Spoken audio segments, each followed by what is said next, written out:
Hey everybody, this is Townsend. Thank you so much for tuning in. The goal of this podcast is to cover a vast variety of topics regarding mental health, struggles, share people's stories, and hopefully remind you that you're not alone. I hope you enjoy. All right, guys, so what is up? I am so excited. This is my brother from another mother, literally one of my besties. This is Will. I recently got to know Will, but I feel like I've known him forever. Literally, we've already got a lot of people logged in, so I'm just going to jump in. So basically, I met Will. I made the worst joke ever, and it broke the ice. Is it okay if I tell that story? Is that like super insensitive? Oh, I'm going to. Okay, cool. I'll just go ahead and break that ice. So basically, I was playing a gig. His wife grabs a couple of things of merch. He's sitting down on the couch beside me. She grabs a couple of things of merch, walks off, hands it to him. And I look that direction, and Will's like, "Don't worry, I'm not going to run off with it." And I said, "Well, if you do, I would chase you down. I'm definitely faster than you." And everybody's like, "Oh," and I'm like, what? And he's like, "You're gonna be my best friend." And I'm like, "What?" It turns out later that was a terrible joke to make. I did not know he was sitting on a couch. I didn't know. I really could have I'm run a him. lie, though. There was no lie. There was no lie there. Facts on facts, though. No, Yeah. but it instantly broke the ice between us, and now we're just total goobs, basically. Love her. I mean, I'm not mad about it. You may not understand. I mean, you may not think we like each other by the time this is over, but I love her. That's how we do things. That's it. He's coming to Thanksgiving. He's my brother. All right. Okay, so we're going to hop in because we got several people logging on. More will hop on as we go. So I was telling them when you logged in, this is one of the topics by far. I think I was looking back, I've done like 100 of these so far. And I think this one is the most popular one as far as topic goes. I have had, crazy. So in Arkansas, I've had more than one teacher from a school reach out, and they wondered if they could share this topic, this video with the teachers, the staff, because they have several students with this particular diagnosis, which is amazing. What you're doing, T. Look what you're doing. You. This is I want to echo. I caught the sponsorship talk, and guys, this is super important. This is the type of stuff that you should be doing with your platform. Townsend is an example. I'm going to shill for her. That's fine. She's an example of finding what you love and then using that to impact others. And I told her today, I've had a microphone in my face. I'm a singer-songwriter. I've had a microphone in my face for almost 30 years.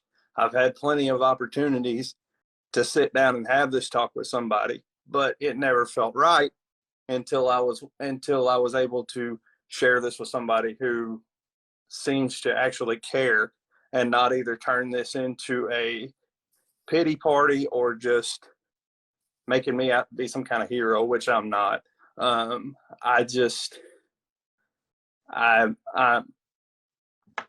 love you so much, man, and I'm trying. Stop it, man! If you made me cry this episode, I'm gonna fly from Nashville. Golly, you're so wild, so wild. I appreciate it, man. Love you too, for sure. So I've had multiple people in Arkansas want to share this in the schools with staff. I've been introduced to children that have this diagnosis, and it just I can't explain to you, seeing these kids, God, it makes me watery, like thinking about how adorable they are and naive they are. What happened? Right. But it's so cool to see you, as an adult and being successful and like being able to tell them like, it is okay. You will make it through life, although it might have its trials. Hey there. Thank you so much for tuning in to You're Not Alone with Townsend. If you're enjoying these live streams and podcasts and want to see them continue, head over to patreon.com/townsendtmusic. Your support means that the research and time and effort that goes into each one of these episodes can continue, and we can reach out to more guests and do more awesome things in 2022. All right, back to the conversation. And not only that, if you're a kid now, I was a kid 30 years ago. We've come very, very far, and I'll get into that later. But I did some research today on a surgery that I had almost 30 years ago, and couldn't believe what I was reading did not describe what I went through 30 years ago. It was terrible, but now it's not bad at all. Whoa, that's wild. You know, I just played a gig in Georgia. I told them right before you logged on, played a gig in Georgia, open for Sister Hazel. And part of it was like telling your platform. So I talked about you're not alone. And I talked about this specific topic. And I had schools from Georgia asking if they could share this episode with their school. So all that to say, I'm stoked. So like, are you ready to hop in? Because I've been in a big mood all day. This 2020 took us out of the stage thing, and I haven't had a gig in forever. But this felt like a show day today. I'm ready to go. We plaid on show days. Let's do it. All right. So let's start out. Who the heck is Will? Why is this topic important to you? So like, just what is your name, your age? When did you get that diagnosis? Well, anybody that searches me on social medias will find me under Willie Ray, but my birth name is William Ray Bakalekos. That's why you come up with a stage name. Bakalekos. That's why I stuck with Will. I was afraid it would come out like bacon lettuce. Yeah, I am the son of Mike Jr. and Teresa, a Little Rock police officer, and my mother is believe it or not, is a case manager for adults and children with disabilities, and that was the case before she had me. Whoa, okay. So I am, man, I'm an older brother. I'm a new uncle. I am a almost 33-year-old singer-songwriter. Music is my language. That's how I operate. If it's music or sports, really nothing else interests me. So as far as who I am and why this is important to me, I haven't had a day without it. So it's the one thing in my life that's been constant every day. Is it doesn't define me, but it's there every day, and I have to compete against it every day. So why is it important? Because for 30 years, I've heard people go, well, they don't know any better. When somebody, either pigeonholes me and misrepresents what my disability means, I've heard for my entire life, well, they don't know any better. Well, why is that still a thing? So why is it important to me? Because there are people with cerebral palsy who can't speak for themselves, and that's, if I can help even a fraction, I feel obligated to do so. Bro, I love it. I love that you're chatting with me about it for sure. This guy's a stellar songwriter, by the way. But we can talk about that later. This should turn into a song, but nonetheless. Okay, for those who don't know, like, summarize what is cerebral palsy. So a lot of people call it CP. We'll probably call it that throughout the rest of the interview, but what the heck is it? Right. It is a neurological disorder, and obviously the name tells you what part of the brain it affects. And it is normally due to some kind of oxygen deprivation, either at birth or shortly after birth. And you're not diagnosed for the first, I wasn't diagnosed until I was 18 months old, because you just don't notice. When somebody's a baby, you don't really notice if their motor skills are behind, because they don't have any. My mom knew that something was wrong when she would go to change my diaper and stretch my legs out to change my diaper, and I would scream because my muscles were so tight it hurt.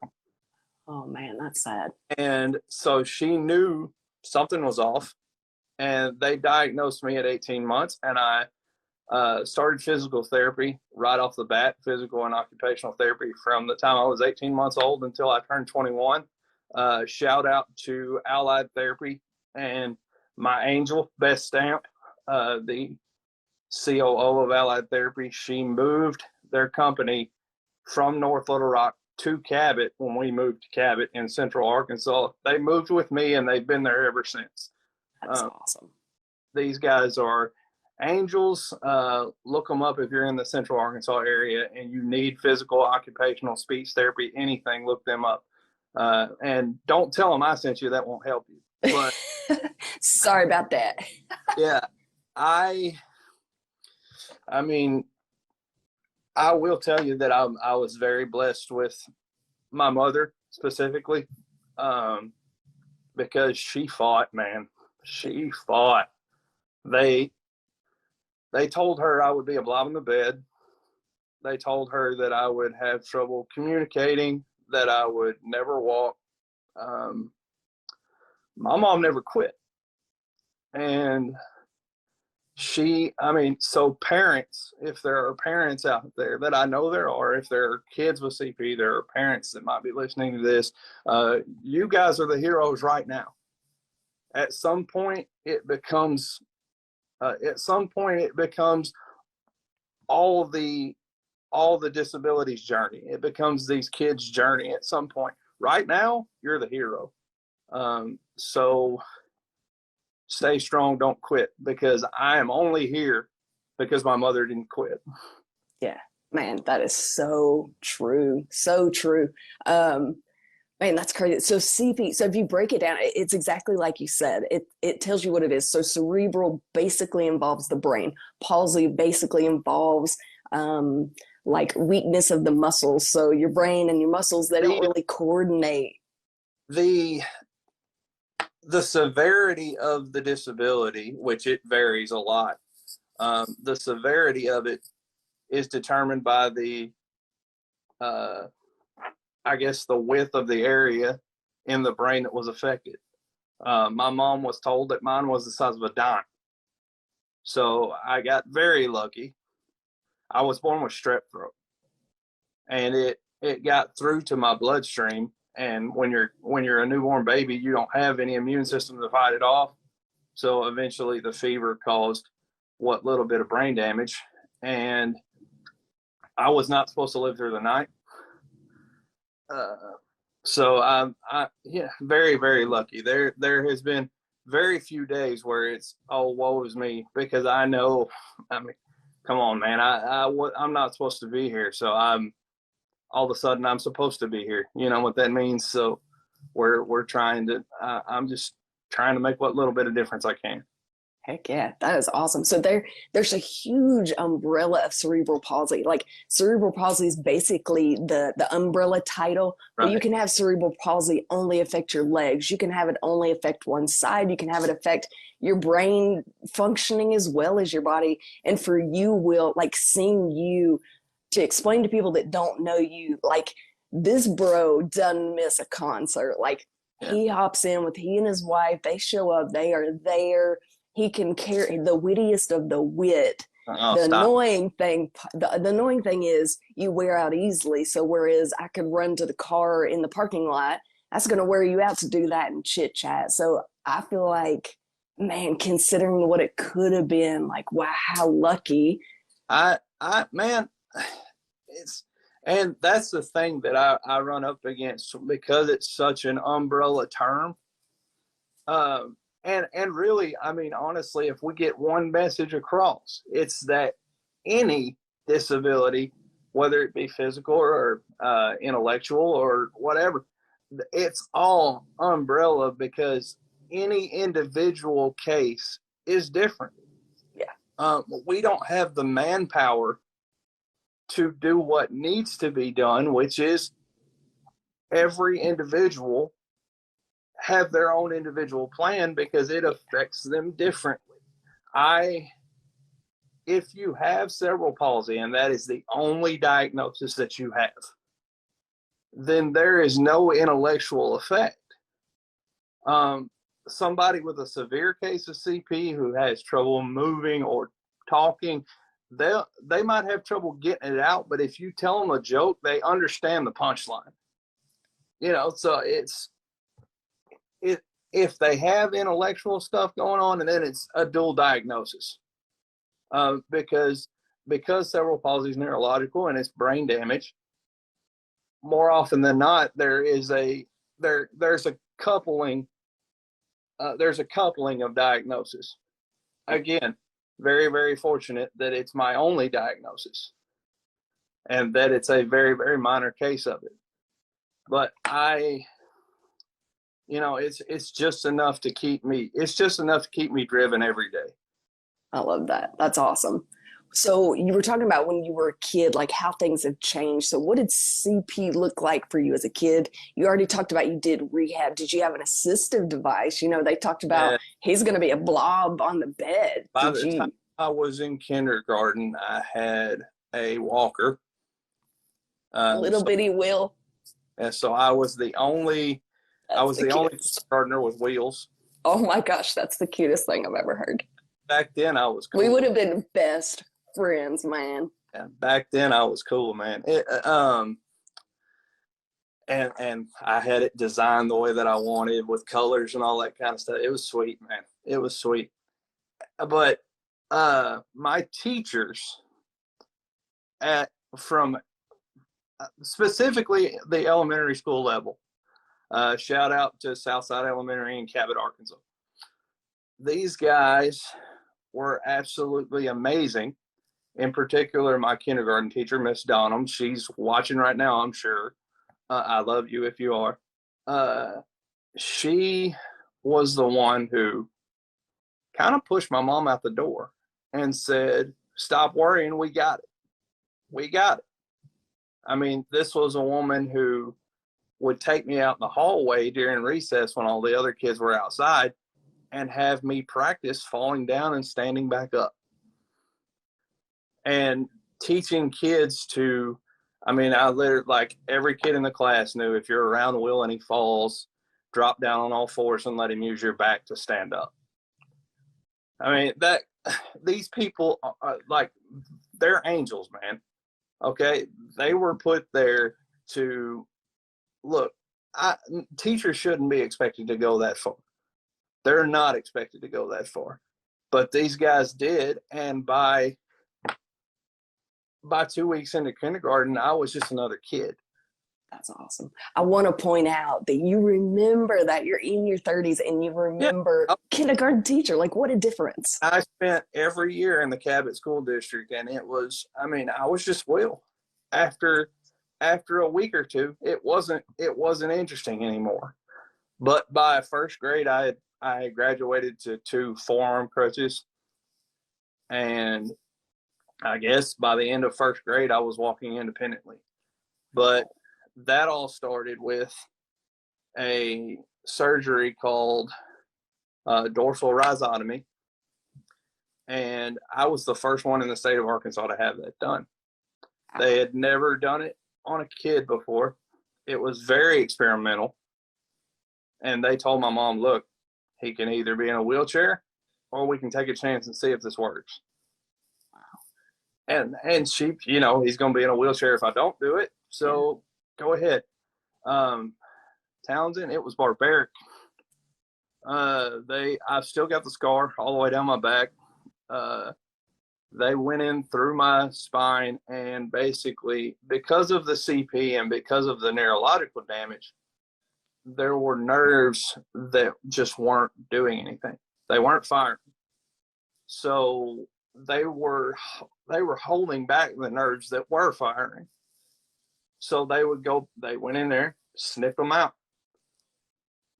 Just snipped out the ones that weren't working. And because it happened at such a young age, it gave the entirety of my aging for those nerves that were working to overcompensate. Now, this is and again, I'm a little bit bitter as an old man. You kids don't know what you got now, but now it's almost an orthoscopic thing. Like I looked it up today, and I kid you not, you know me well enough to know exactly how I reacted. I Google it, and the first thing I see is dorsal rhizotomy is a minimally invasive surgery. You're like, and I said, what? And then I thought, Google reviews. I'm old, and then I thought, I'm just old. Like I took the bullet. Now it's a day at the beach now, but they cut all the way down my back, and I was in the hospital for 8 weeks afterwards. And my parents, I'm the oldest of 3 biological kids, and we've got one little sister who's adopted. But I say little, she's almost 18. But my brother and sister, I'm 32, my sister's 31, my brother just turned 30. So Your we're mama all was busy. yeah. So we're gross, but we're all, I meant having children. Well, we're so they're juggling 8 weeks in the hospital with me, but also at home having a 3-year-old and a 1.5-year-old. Again, my parents are the superheroes, man. Like that, all I did was hurt for a little while. I mean, from a physical standpoint, yeah, it was all me. But these guys, man, I can't talk about it for more than a couple seconds, or I'll start crying. I love my parents so much. I love my family so much. They're my backbone. My last name means everything to me. My bloodline means everything to me. bacon lettuce. Yeah, it's man,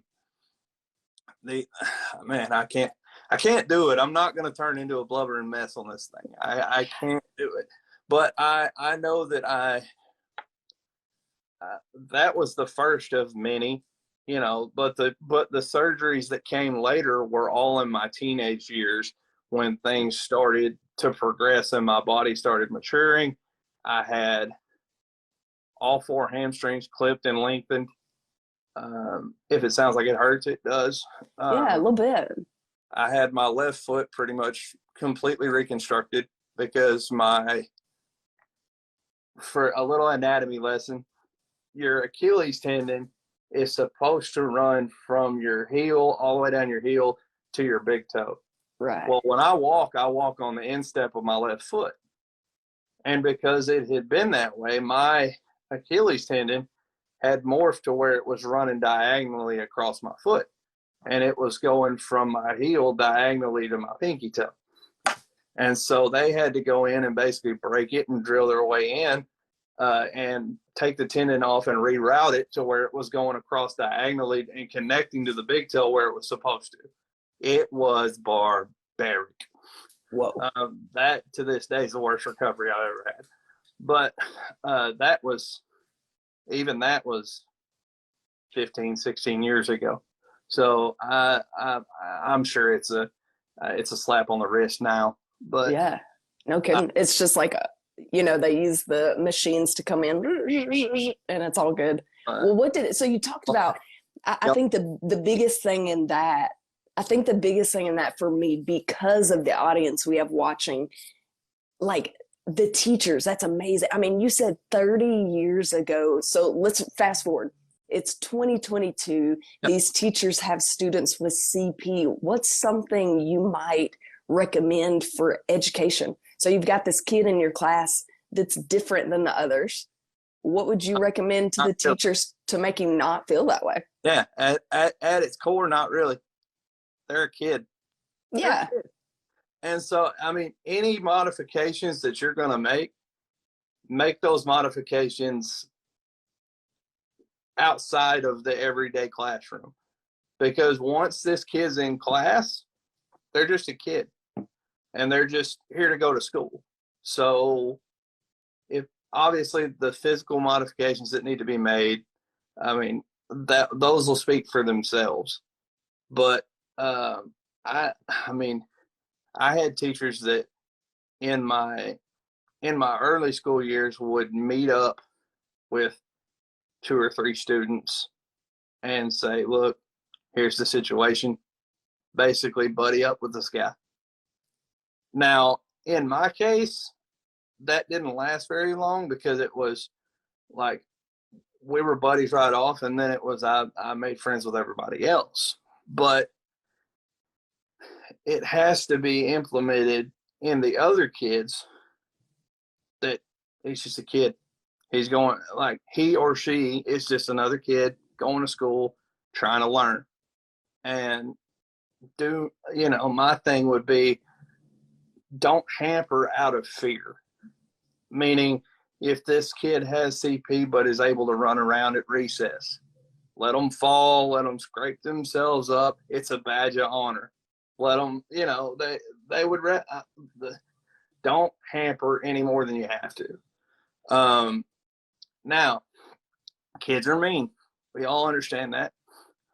But, I mean, it won't take long till everybody figures out, you become familiar with it, and then it's no big deal. Now, 30 years ago, when it was Little Will, fights were a thing. But I'm not saying go do that. I could give you a book on what not to do just as much as I can tell you what to do. My dad, I'm a little bit of what my dad used to call, we'll say, a red rear end. He has a temper. Yeah, I mean, and I'd like to think that I've grown out of it, but that's a lie. So don't be, that would be my thing, is just remember that this is just, they're just a kid. They're trying to go to school. And so other than physical modifications, let them be. Let them figure it out. They'll figure it out. Yeah. Kids are smart and they are resilient. Oh man. And it's not that somebody like us can't do it. We just have to figure out a different way to do it. Yeah. And we'll figure it out. And by all means, discipline these kids just like you would discipline any other kid, because if they're anything like me and they figure out that they can get away with something, I mean, now you're a 30. Listen, I'm not gonna lie. I'm glad I'm not a teacher, because if this little cutie patootie walked up to me with a walker and gave me those eyes, oh buddy, it was I'd be in trouble. I would be in so much trouble. They would get away with everything. I'd be like, oh, you want all the candy done? Party every day. Every day. Because, I mean, what are you going to do? For all you know, I fell in the hallway.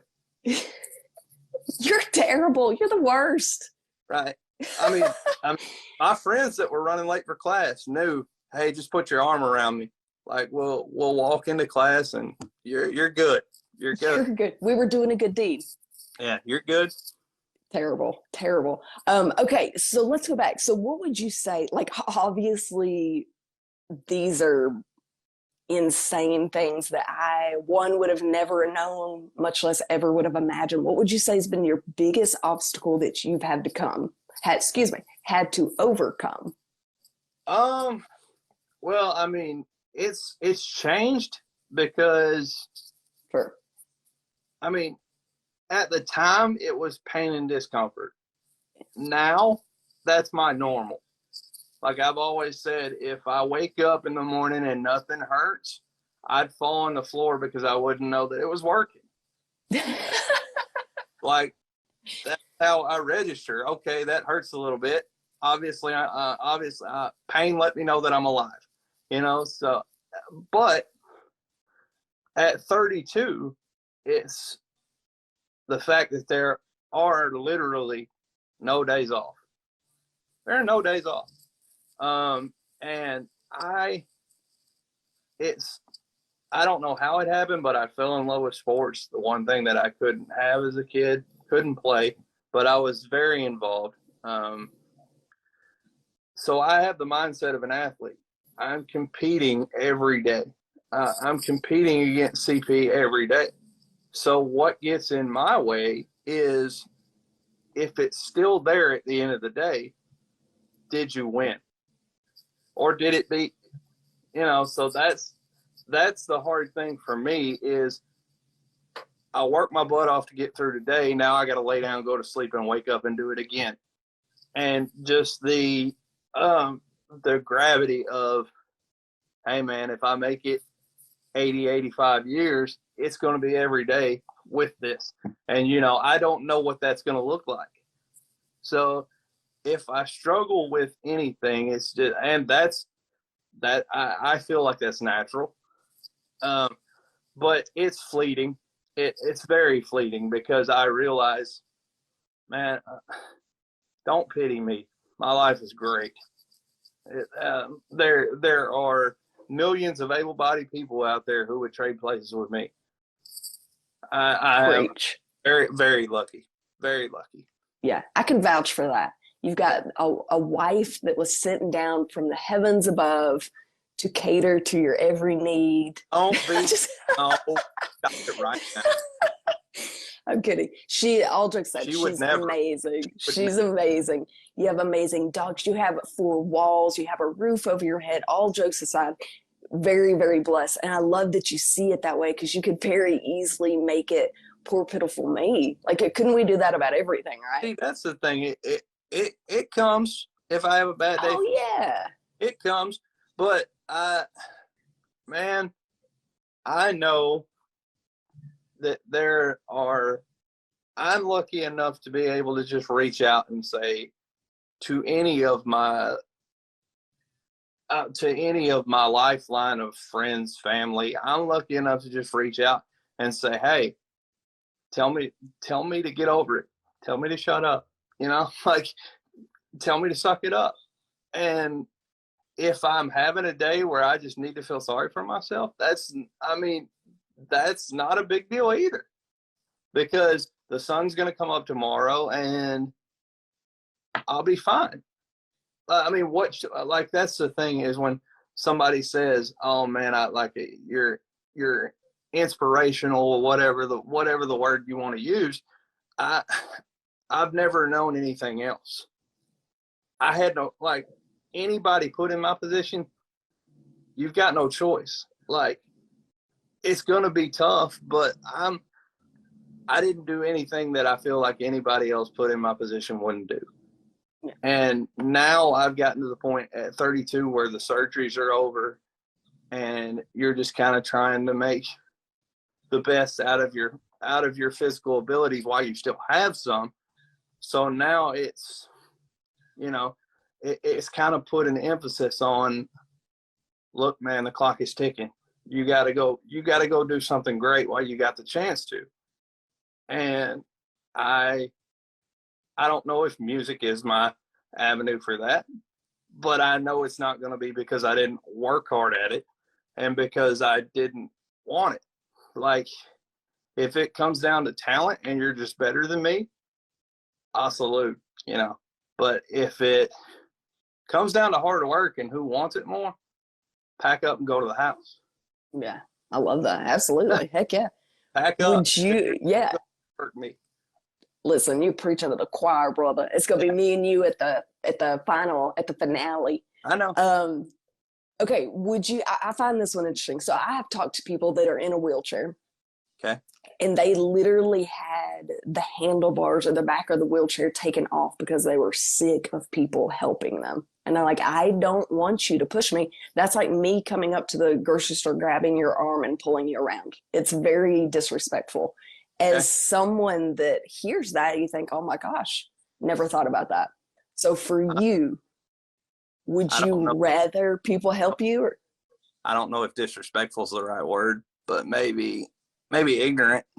Yeah. Well, either way, it's like, oh gosh. They're not trying to be jerks. You know what I mean? They're trying to help. But through years of getting used to it, I've gotten to the point where, look, man, if I need help, I'll ask for it. Yeah. And if I don't ask, wait for me to ask. And like if I don't ask and I fall on my face, feel free to laugh. It's my fault. I should have asked for help. But again, my situation's different because I am fairly mobile considering. But as far as help, if I need it, I've gotten to the point where I'll ask for it. And more often than not, if I'm seen out in public, I'm with people who understand that. It's I'm not above asking for help, but that wasn't always that way. And it's taken some doing. I'm still working on it, but I'm a lot better than I used to be. Sure. I think that'd be really hard to be like, okay, I need someone's help. In your head, you're like, I can do it. That'd be really hard. Again, it comes back to the people around me, man. I'm really lucky because my closest friends know, and they don't ask. They just stick an arm out or something, where it's just like, and the greatest feeling in the world is when they forget. because they forget that I'm with them. Well, they don't forget that I'm with them. They just forget that Will's a little bit different. It's it all comes down to, surround yourself with good people, but also humble yourself enough to know that, look, man, people don't spend every day thinking about, oh, why'd I have to help that guy up the sound? They've forgotten about it as soon as it happens. So humble yourself enough to say, hey, I need some help, because nobody's going to tell you no. I could come up to a complete stranger and say, hey, can I lean on you real quick? They wouldn't care. It's just, if you don't ask and you end up needing help, but you didn't ask for it, that's not their fault. That's a really good way to put it. Yeah. People would love to help you, and they're not going to go home and be like, oh, he had to ask for help. They're going to feel good about it. Right. They're going to be like, man, I helped somebody today. Yeah. Well, if you get to the point where you're patting yourself on the back about it, come on now. But I mean, that get like being needed in any way, shape, or form. Like, let's say an elderly woman asks me in the grocery store and I help her. I'm gonna be like, oh my gosh, that was so great to interact with her. Yeah. Like, it means more than you think it would. Like, it's a good interaction. Look, man, I'm not gonna eat you. I'm a little different. Yeah, right. Yeah, I get such a charge out of 9 times out of 10, 99 times out of 100, if I walk into Walmart, I'm the only one in there walking like me. You know what I mean? So inevitably, the little kid's going to stop and the kid's going to stare, and he's going to ask his mom or his dad or whoever he's with, what's wrong with this guy? But great parenting is the kid coming up and asking me. That, dude, I get such a charge out of that, because don't have them stare and just wonder, and you can't explain it to them, so let me do it. Asking is not embarrassing. Assuming and just making it weird, don't make it weird. Just ask. Don't make this weird. That is an awesome point. So you're hitting all these things that I've heard before. So this same guy that I had chatted with, he talked about being in a grocery store line, and one of the worst things was when kids would ask their mom, "Hey, what's wrong with him? What's wrong with him?" And the mom would be shh, shh, shh, shh. Like, no, that's embarrassing. And he's saying, I'll tell you, stop shushing them. Have them ask. Yeah. And it'll catch them off guard, but hey, don't shush them. Let them ask me. Because that kid's gonna remember that forever. Yeah. And they're on somebody like me, and they're not gonna bat an eye. Exactly. His point of view was, you're teaching your kid to stop and stare and to treat them differently. Like, oh, I got to be quiet. I got to treat them differently. He's like, no, let them ask. Let them treat me like a normal person. Not a secret. You don't have to stay quiet. I'm aware. Like, yeah. I know how I walk. Right. I love it. Okay. So we kind of talked about this earlier. What helps you keep going? We talked about those tough days, like as a kid, and even as 32-year-old Will, like, what keeps you going? Just that football aspect of like, I'm going to beat this every day. Honestly, I'm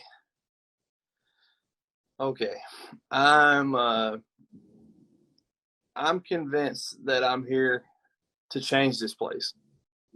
And by this place, I mean the world that we live in. I don't think that it happened by accident. I refuse to believe that. So what keeps me going is that, look, man, there's somebody out there that is going to associate you with cerebral palsy. Okay, so the next person they see, they will treat them bad or treat them well based on how you interact. So if I walk into a room, I'm trying to change the energy.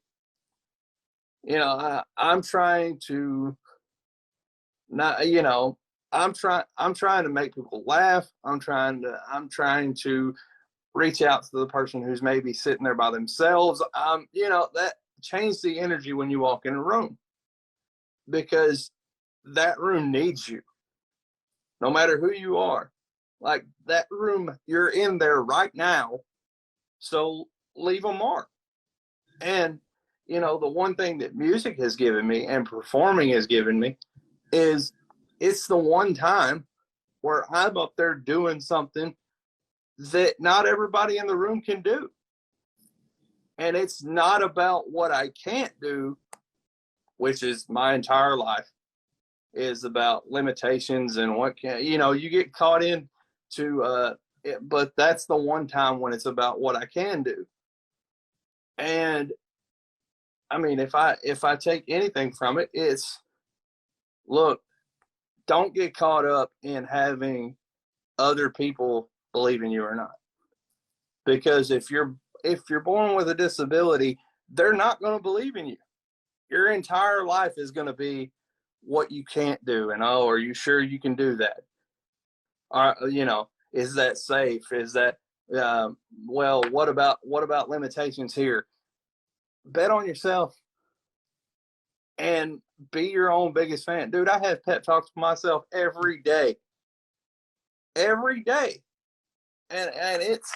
it's essential to be your biggest fan. If for anybody, be your own biggest fan. It's not cocky. It's not arrogant. I'm not going in here trying to be better than anybody else. I'm not. But I know that if I don't have my back, who will? Townsend. But we won't get onto that. No, I'm kidding. Yeah. Do you know how much research is done literally talking about self-care, like standing in front of a mirror for 1 minute, just shoulders back, head held high, and being like, I got this. Yeah. Do you know how much improvement that makes? Yeah. For anybody. It is all right, look, man, you're, everybody says no matter who you are, there's somebody out there working harder than you. Okay. Be that guy. Be that guy. Outwork the other guy. Like, I've always heard, you may not be the most talented, the best looking, whatever. You can be on time and you can outwork everybody else. Yeah. I say that having showed up like 6 or 7 minutes late for this podcast, but you can be on time and outwork the next guy. And my advice would be, you're going to make headway in life with whatever you decide to do simply by just not quitting. Because so many people are just going to fall off and quit. So it's not so much about how far did I get today, how much closer am I today. Just keep doing what you're doing and stay consistent. Yeah, you didn't fall off today. That's what you did. Stay consistent, and others will fall off.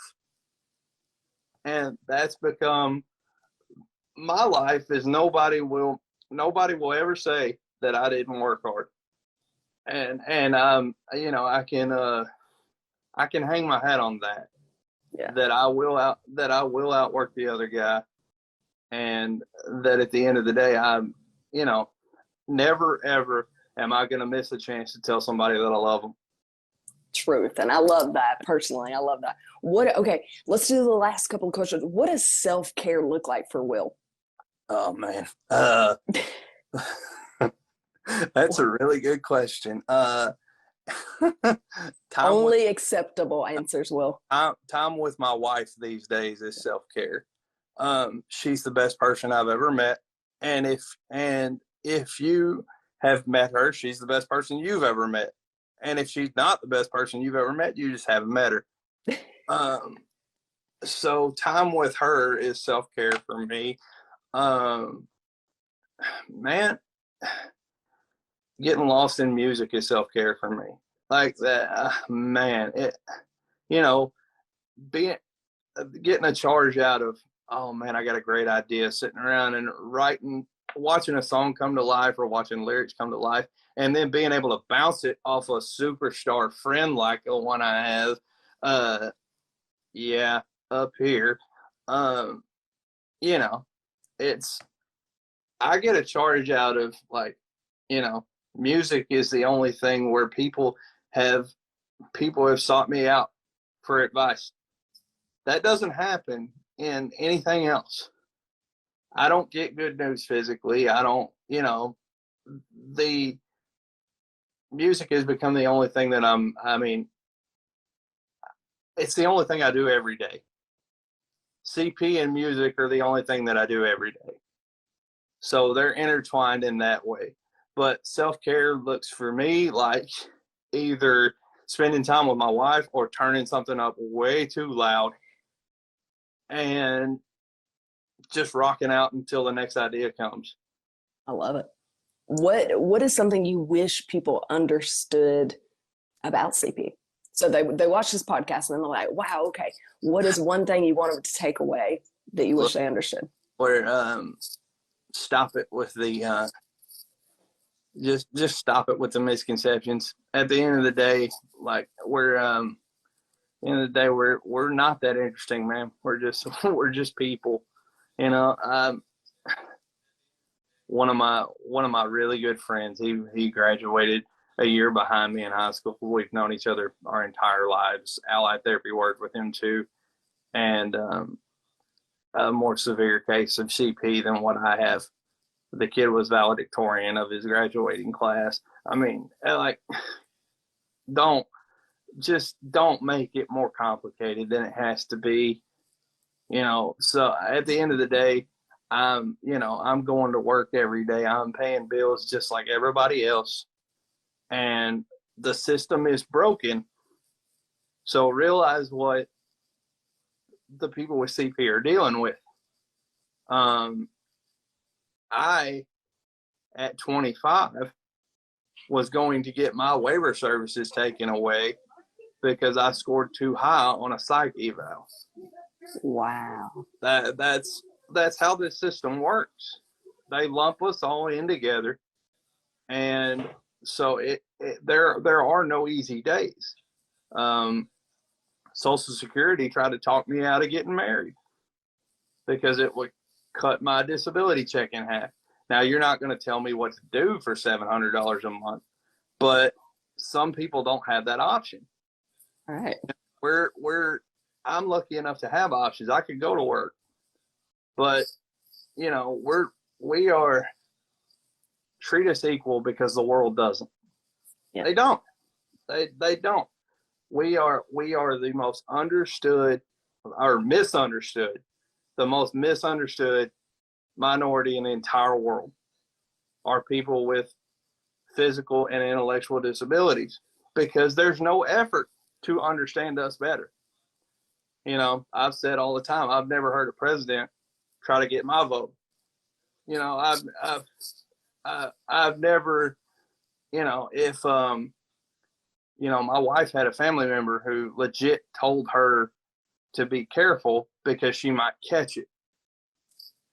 Okay, so if somebody says that about another demographic, well, we're taken to the streets, and rightfully so.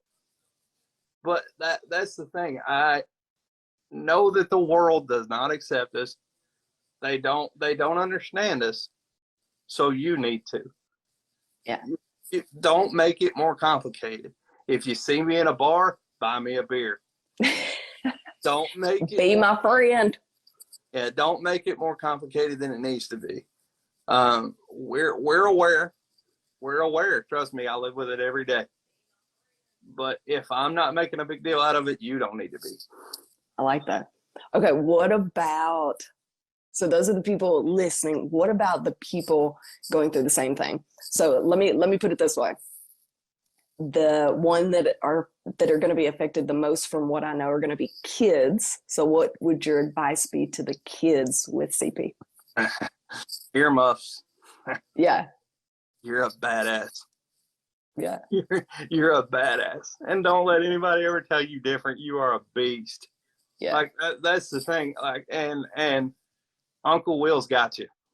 Yeah. You know what I mean? Like, Mr. Will's got you. If I don't ever let anybody tell you any different. everybody looks for something to fight for every single day, looks for an excuse to be a beast every single day. You've got one built in. You've got one built in. Just show up. That's all you got to do is just show up. You're pumping me up, Will. And like, you're the badass just by showing up. All you got to do is show up. Yeah. Now I feel pumped up. It's at bedtime and I'm like ready to go out in the streets. Well, I would do no damage. Well, I don't know if you've ever seen me. I'm the size of a pretzel, but I've seen you. Pumped up. You might not have been talking to me, but I've seen you a few times. Oh man, that is awesome. I'm going to go ahead and do a selfless plug because it is important that these things get funded. I want to continue this for 2023. I have huge plans, but the thing with that is podcasts are super expensive. Research is expensive. The team that I have that helps me edit this is expensive, and it all comes out of my pocket. So the way that I pay for this is patreon.com/Townsendtmusic. So if you like these and you want to keep them going, it would mean the world to me if you just became a Patreon. That's all it takes to be able to get me and Will and all these different people to help preach these different things. I feel like it's crucial. Can I join in? Because here's the thing. I'm a Patreon. Full disclosure, I'm a Patreon. So it's not that hard. Like, this is so important. Go back and watch the old episodes. These people are freaking unbelievable. Yeah. You'll be bored looking at me because you'll realize there's nothing special about me. He's interviewing real life comic book heroes on this thing. Yeah. I mean, superheroes. This is so important because if one person goes, I was ignorant, had no idea, then I did what I'm supposed to do. But these people that she's interviewing on this thing are the people that we should see on the news every day, but we never will. Preach. I'm going to go ahead and tell you my favorite is John the Blind. I knew you were going to say that. Absolutely amazing. Stop this podcast right now and go watch that one. Go watch that. Good. Please tell me, we're going to get off track because now I'm invested. Please tell me you saw the bowl he showed.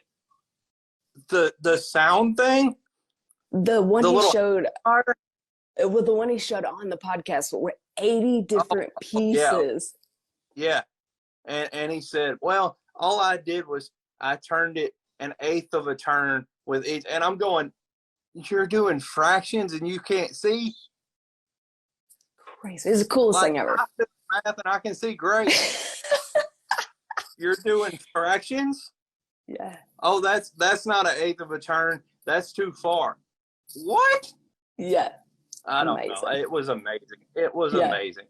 I'm definitely going to tag him on this because they are super cool. John and Annie, go back and watch that podcast. Amazing. Will, of course, duh. I was super excited about this one. This is my homie. Hit him up, message him. If you need any kind of support, hit up Will. I know he'd be able to answer questions. I've had so many parents, teachers, staff members. This is him. I will tag. I will send his information if that's okay with you. Absolutely. Cool. I assumed it was you, and I've talked about it behind the scenes. But yes, same with me. If you have any questions that you want me to pass along, I will be happy to do so. Everybody, thank you so much for tuning in. This was an especially fun one to have one of my buddies on. Will, thank you for taking the time to chat with everybody. Anytime, T. Love you. Absolutely. All right, guys. Love you. Y'all have a good evening. We'll catch you later. If you enjoyed this conversation and are interested in becoming a sponsor, feel free to shoot me an email at townsendtmusic@hotmail.com or shoot me a message on any social media platform at Townsendtmusic for more information. I would love for you to become a member to help spread awareness that you're not alone. If you're looking to buy or sell, I have the perfect realty company for you. Clark & Co. Realty is located in the Benton, Bryant, Arkansas area, and they understand that buying or selling a home is more than just a transaction. It's a life-changing experience. That's why their team of highly seasoned real estate professionals is dedicated to providing exceptional, personalized services for all their clients. They truly take great pride in the relationships they build, and they always work relentlessly on the client's behalf to help them achieve their perfect real estate goals. They always have the client in mind, and I can speak firsthand when I say how reliable, trustworthy, and quick they were. When I was looking to buy my first home, they were there with me every step of the way, answering every question I could think of. They showed me a great amount of knowledge and patience through the process. It's no wonder they've won so many awards for their outstanding services and their excellent relationships with clients. So if you're looking to buy or sell, there is no better option than Clark & Co Realty.